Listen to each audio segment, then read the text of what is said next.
Hey everyone, Lynn Christian with you today, coming at you from Melbourne, Australia. Hope you are well. And today I'm going to get into 3 things that a lot of business owners, experts, and entrepreneurs miss when it comes to creating content. As a result, their content doesn't attract the right people, it doesn't speak to the right people, and they don't see commercial return from it. So that is what we're going to look at today. But before we get into it, I just wanted to remind you that this coming Thursday morning or Wednesday evening, if you are in North America, I'll be hosting a live private advanced training for people who are really ready to become that go-to expert in their niche and really carve out that corner in the marketplace, and they can really dominate and become the respected authority in that space. So we'll be looking at all the different elements that go into that. I'll be covering what you need to do at each stage. And yeah, if you think that might be interesting, I would encourage you just click over onto the link and apply for that. And there's only 2 short questions,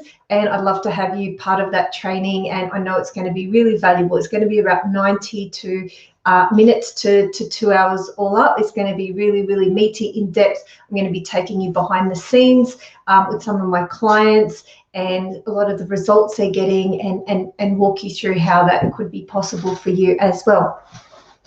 So when we're talking about content that builds authority, we really are talking about not necessarily the entire globe, although if you want to, then that's definitely an aspiration you can work towards. But when it comes to being an expert or a business owner or an entrepreneur, it's really in the context of the services you provide, the product you provide, and the impact that you want to have in the world. And so having that lens, that lens around your content and the purpose of your content is really, really important, because it's really easy to put out stuff that, people like, and it gives people the warm and fuzzies. And that's nice sometimes, and occasionally there is definitely a time and place for that. But if you're only doing that consistently, if you're only sharing other people's stuff, and you're not putting out your own stuff, if you're only doing those warm, fuzzy connection pieces, then people really struggle to know what you actually do and how you can help them and how they engage with you. And so there's this fine line in the middle between being able to communicate that, but not doing it in a way that's salesy or pushy, that's actually delivering value, that's helping a lot of people along the way while you are doing it. And that's the kind of content that thought leadership content is really ideal for, because it's like really this all-in-one for helping people to know you, like you, and trust you, all within a very short period of time when it's done strategically. So the 3 things that I'm going to talk about this morning in a couple of minutes, not going to keep this one very long, is 3 things that I'd love for you to put on as a lens over all your content creation in future. And also, as you're thinking about your journey as a thought leader, or as a potential thought leader, emerging thought leader, or as someone who's an expert in their field, but not a lot of people know about you. More people need to know about you. So often people in that space refer to themselves as the world's best kept secret, because they know they're amazing, they know how many people they can help, but they just don't have an online presence, online visibility, and that authority that matches the level of expertise or experience they have in an area around what they do or what their business does. And increasingly, that's more and more important for business owners, regardless of whether you are a personal brand or a business brand, because people want to see who's behind the business as well. That's a whole nother topic, and I speak a lot about that in other trainings. But just doing stuff with the company brand and the company logo, for many, isn't enough. People want to know who's behind and their values, what drives them, what makes them tick, and what makes them unique as well. So that should be a really strategic part of your content as well. But briefly, the 3 things that I'm going to talk about that should be your lens, and that's really important for people who want to build authority in a space and be way more intentional and get better ROI on their content. The first one is to be strategic. And it might sound very obvious, very easy to rattle off, but not a lot of people do it.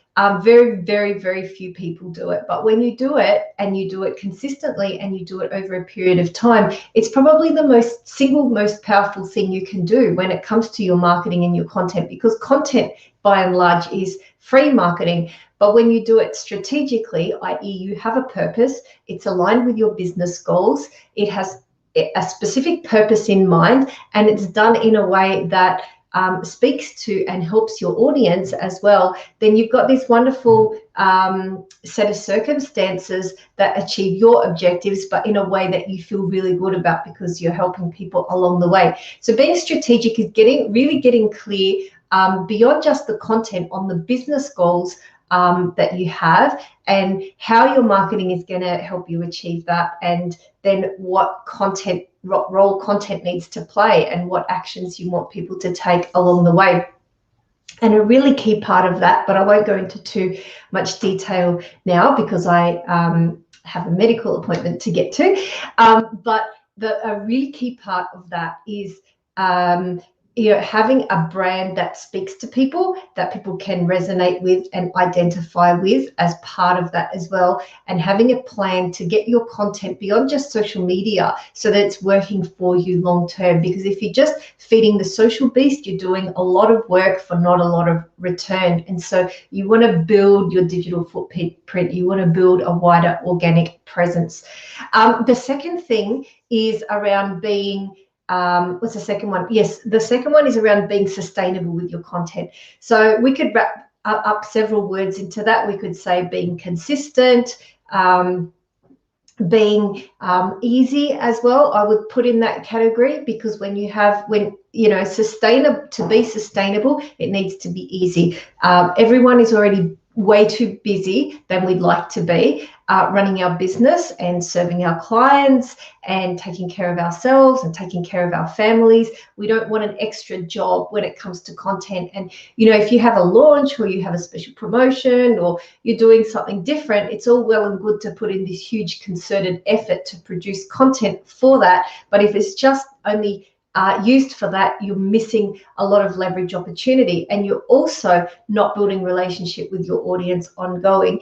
And it's very, very tiring to do it that way because it's not sustainable. So what is a fundamental part of my methodology and what I teach in my programs and with my students and with my clients is teaching them how to set up something that's sustainable, that's actually doable, and that it's built into your work life. So you're not creating extra work for yourself. You have the right systems and processes in place that actually carry you. And when you can actually do that, then you can create content sustainably. That then comes from a place of ease rather than from a place of stress. And you probably heard that term, the hamster wheel, because it's very true. You feel like you're working and not seeing progress. So having a sustainability lens through your content is really, really important as you go. For you personally as the business owner or as the expert, to conserve your energy, but also to make sure that you are then getting your great message out in the right way in front of the right people consistently.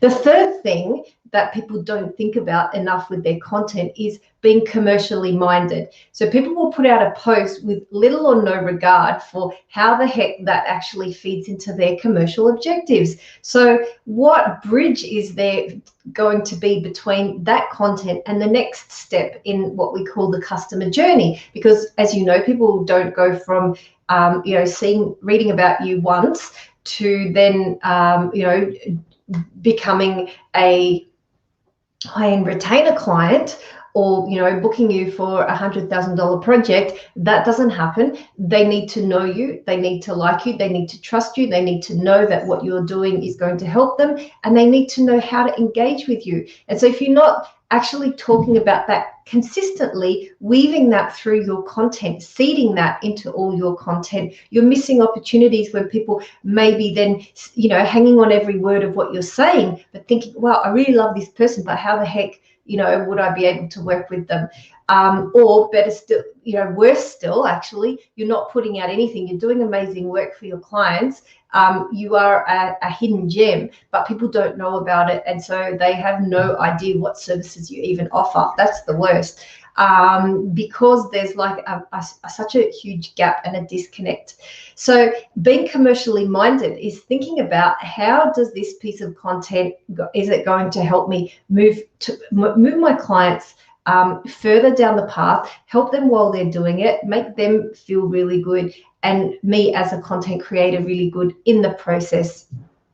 And then how, if they continue on that journey, how is that specifically going to impact on my bottom line? If you're putting yourself out there to be known for something which is not related to the direct thing that you want to sell at the moment, well, it's nice, but it's not commercially successful. And that's what I see probably the biggest and most impactful mistake people making, is they're putting out stuff which is good, but it's not commercially aligned with what they do. So you're missing opportunities there. So that's the third big thing. So I hope you enjoyed those 3 points. As I mentioned today, I'm going to keep it brief, so I'm going to wrap it up.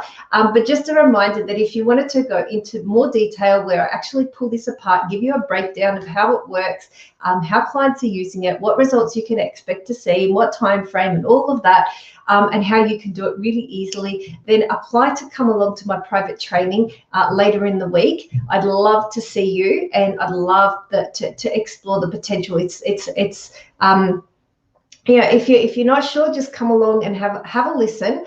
And it's going to be just really so meaty and insightful. So I am really passionate about helping people discover their corner of the marketplace, build a compelling personal brand that goes the distance, that's not just like a one-hit wonder, but over and over and over, with the greatest hits, kind of, if you want to use that analogy, so that you become an icon in your niche. And to do that, you need a plan, you need a strategy, you need a plan, and you need the systems in place to support that. And so that's what I'll be talking about later in this week. So Thursday for all you Aussies out there, and Wednesday night for anyone in North America. And for you Europeans, I'm sorry, you'll have to just apply to watch it and catch the replay. But I look forward to working with you. I hope you found this enjoyable. If you have questions, definitely feel free to post them below about anything I shared. I love talking about this stuff, or hit me up on the DMs anytime. I'm really happy to hear from you if you've got questions around this, because I love helping people who are passionate around what they do and have amazing impact to bring to the world, really take up that place as a respected industry leader, so that more people listen to them and more people get helped by them. So that's it from me today. Over and out. Hope you have a wonderful day, and I will see you again soon. Bye.